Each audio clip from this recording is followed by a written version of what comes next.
Here are my tips for increasing your baby or your toddler's nap length. So first, there's nothing wrong with a short nap. If your baby has a short nap, wakes up happy, that's okay.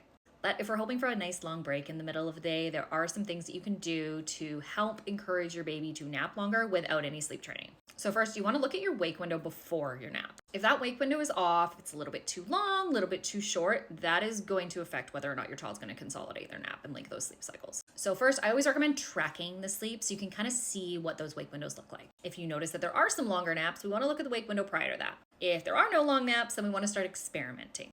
I always like to experiment in like little 15-minute increments to figure out what the sweet spot is. Generally speaking, wake windows tend to increase as the day goes on. This helps build up sleep pressure to improve your nighttime sleep. So if we can nail down that first wake window of the day, get a nice long consolidated morning nap, then it is likely that the next wake window is going to increase a little bit. Now, if you've done all the experimenting and your child is still waking up at like 27 minutes into their nap or something like super consistent, regardless of the wake window, there is another method that you can try called the wake to sleep method. And this is essentially when you're going into your child's room and rousing them just before they would typically wake up for this nap. So we're gently rousing them a little bit and then resettling them. What this does is it kind of resets their sleep cycle and then can kind of encourage a little bit of a longer nap.